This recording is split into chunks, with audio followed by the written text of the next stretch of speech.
projects ninyo dyan? This is on the process of validation, Your Honor. This is in But the do you still process- believe that there are ghost projects there? Or I there think so, were Your ghost Honor. projects? In all confidence, Your Honor, I think so. Nationwide. Nationwide. Nationwide. Nationwide, Your Honor. Pero 5 lahat yun, billion ghost na projects. Your Honor. sorry. Ghost projects lahat. No po. Hindi po. So ang ghost project lang na sinasabi mo, sa Bulacan lang. There seems to be some ghost projects actually as reported, Your Honor. Are Particular you projects na kinlaim, inamin ng DPWH na talagang ghost projects ito. Yes, Pwede niyo tutukan ito and can we have results Yes, in the next hearing na Yes, sir. ikakan... Huwag na tayo magpaligoy-ligoy pa. Kung hindi pa binulgar ni Pangulong Marcos ito mga anomalya na nangyari dito sa mga flood control projects, hindi nyo ba iimbestigan to? Marami Kailangan naman- pa umabot ng Senado para imbestigahan ito dahil binulgar ni Pangulong Marcos ang mga di umano yung mga anomalya tungkol sa mga flood control projects. Hindi naman po siguro, I think, Your Honor, I think this is a routine process naman ng department that every project that we complete must have to undergo a quick, it has to undergo a validation audit before we fully pay the contract amount, Your Honor. So meron yung quick quality assurance unit, may audit team na dapat umiikot parati, Your Honor, before we pay the final payment for this project, Your Honor. Are all these contractors qualified? They are qualified. They're qualified, Your Honor, and on the basis of the documents that they submit for the bidding purposes, Your Honor. Sa mga binanggit ni Pangulong Marcos ng mga contractors during his SONA, bakit sa 10 lang, bakit halos lahat ng mga contractors to ay kinorner lahat yung mga flood control projects? Why is that so? Well, as far as I can recall, actually, yung sabi naman na ating presidente, 20% of the total amount of that has been allocated over the years were actually napupunta doon po sa 15 contractors po. So, marami pa naman po yung other contractors that have participated in the implementation of the flood control projects, but it's a little outstanding, as sabi ng ating presidente, that 20% of the total budgets that have been allocated for flood control napunta po doon sa 15. In numbers po yun, I think that is in numbers, Your Honor. Yes, so Yung- sabi ni yung Pangulong pinakita ni- Marcos, 15 contractors cornered 20% of the total budget, or roughly 100 billion pesos. Yes, Your Honor. And the remaining 436 billion was split among 2,394 contractors. At hindi ko nababasahin yung mga pangalan ng mga kumpanya ng yung construction company dahil nabanggit na ni Pangulong Marcos yan. Anyway, ilan ang ghost projects ninyo dyan? This is on the process of validation, Your Honor. This is in But the do you still process- believe that there are ghost projects there? Or I there think so, were Your ghost Honor. projects? In all confidence, Your Honor, I think so. You think so? Yes. Saan yan? Well, as I said, as I mentioned in my statement, there are district offices that we are trying to continue the validation of some of the projects, Your Honor. Let me just point out, Your Honor, that many of these projects also, many of the other projects that I have mentioned, some of these projects were also implemented in 2021, in 2021, 2022. Sige. Kailan nyo pa nalaman na may mga ghost projects? Since you assumed office, Mr. Secretary? Or just lately? Just lately, Your Honor, and unfortunately. So ibig sabihin, when did you assume as Secretary when President Marcos appointed you in Yes, Your Honor. 2022? Yes, All Your right. Honor. So you believe in 2022, 2023, 2024, walang ghost project? Well, Your Honor, at the central office, we are relying actually on our project monitoring information that comes to us actually, unless it's going to be validated actually in field. So, you said siguro merong mga ghost projects. Who informed you na merong mga ghost projects? Well, there are already informations that are coming up. Yes, Your Honor. who in particular informed you that there were or there are There are ghost people in the projects? department actually that are. That, And how do they know that na merong mga ghost projects? Well, there are people actually who can actually certify, Your Honor, and these are the projects that we are now intensively validating actually. Okay, Your Honor. my office received reports that there were ghost projects in the municipalities of Kalumpit, Malolos, and Hagonoy in the province of Bulacan. Can you confirm this? Yes, Your Honor. That's true. Well, this is information that we have received, Your Honor. And the contractor, allegedly, Wawaw Builders, correct?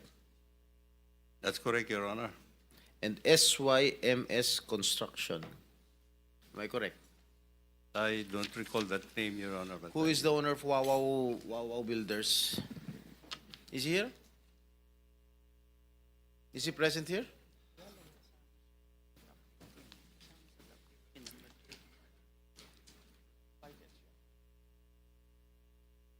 Senator Jinggoy was invited but walang reply as of now.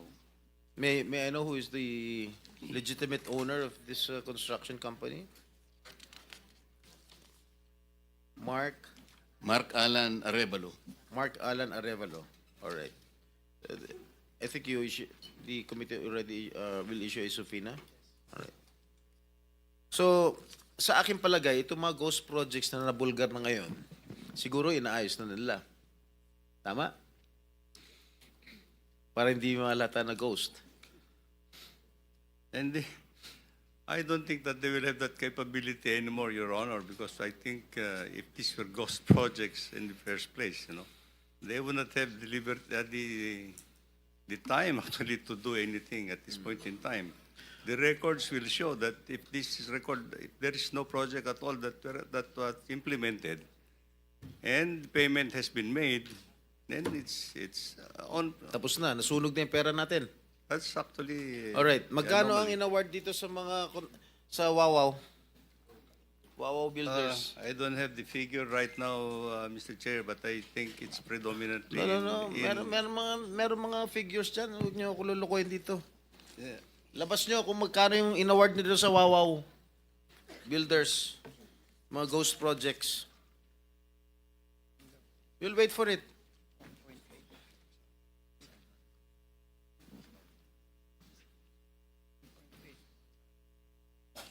Kadiri kayo. Mr. Chair, well, I've just been given the tabulation. Wawaw Builders.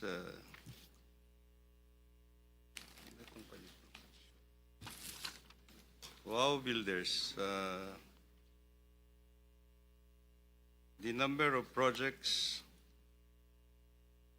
the total projects, total cost of the projects that have been implemented is 9 billion.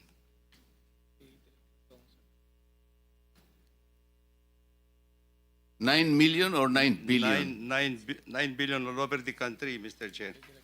But let me just point out, in Bulacan alone, Wawaw Builders had 85 projects amounting to 5,971,811,000.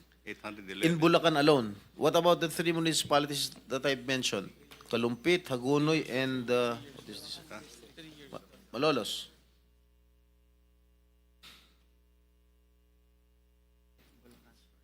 This is for Bulacan First Engineering District Office, Your Honor. Ito bang, I'm not familiar, no? Ito bang Kalumpit, Malolos, Hagonoy falls under the first Yes, Your Bulacan Honor. district? Ah? Yes. Alright. Yes, Your Honor. So magkano? Yung sa Wawaw? 5,971,811,605. In Bulacan alone? In Bulacan First Engineering District, Your Honor.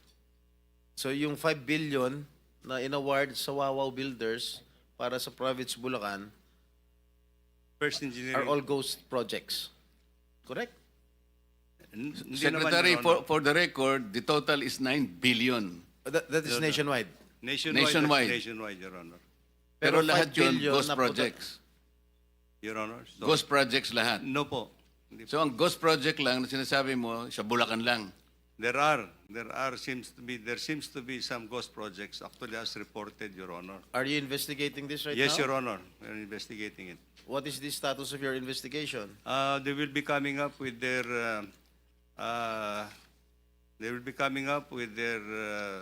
financial and physical report in 1 week's time, Your Honor, to my office. Mr. Chairman, with the permission of Senator Jingo Estrada, Yes. it's connected to his question. Yes, Senator Soto, please. You are an executive How did Wawaw ex officio Builders, official, right? how did Wawaw Builders get that 5.9 billion in those 3 municipalities in Bulacan? How did they get that? Who inserted that into the budget of DPWH? Let me just clarify a little bit, Mr. Chairman. The amount that I have mentioned is actually for 4 years, up to fiscal year 2025. It started in 2022, 2023, 2024, and 2025, Your Honor. Let's clear that, Mr. Secretary. The 9-point-something billion is for 4 years? 5.9 for Wawaw, Your Honor. No, the total for 4 years is 9-something billion. Yes, Your Honor. And the 5-something billion ghost project is in Bulacan alone. Not totally ghost project, Your Honor. I'm not saying it's not totally ghost project, but the total amount of project that 85 projects that he has implemented during the 4-year period amounts to 5,971,000,000, Your Honor. So, Senator Jingo, you're finished already? Tito pa. Are you going to interject, Bam? You want to interject? Okay. Tapos ka na, Senator Tito? No, I did not get an answer, Mr. President, Mr. Chairman. 2025 na lang. 2025, how much, Wawaw Builders? Para mas madali nyo ma-identify. 2025, Your Honor, he has 5 projects in that engineering district amounting to 435,710,913 pesos. Your Honor. So 400 plus million for that particular area na For 5 projects, Your being Honor. suspected as ghost project. Well, some of them, Your Honor. Some of them, okay. How did they get that through bidding? They participated in the bidding, Your Honor. Oh, how did that budget get into your budget, the DPWH? Was there a senator or a congressman who inserted that for that particular area? Well, we'll just have to find out, Your Honor, because there are many sources in 2025. Let me just point out that some of the projects were included in the National Expenditure Program that has been submitted to Congress. And of course, there are projects that were actually added on in the General Appropriations Act. So we just have to reclassify, Your Honor. Mr. Chairman, thank you. I did not get the answer. Senator Estrada, Chair- thank you very much. Sige. With the permission of Senator Estrada, related kasi ito sa question niya. Mr. Chair, kung ganun na inamin ng DPWH na mayroong ghost projects dyan sa flood control, pwede malaman from COA paano ito nakalusot? Anong papel ng COA dito sa ghost projects na ito? Bakit hindi ito nyo nakita? Pwede malaman, Mr. Chair? Good morning po, Thank you. Mr. Chair and Your Honor.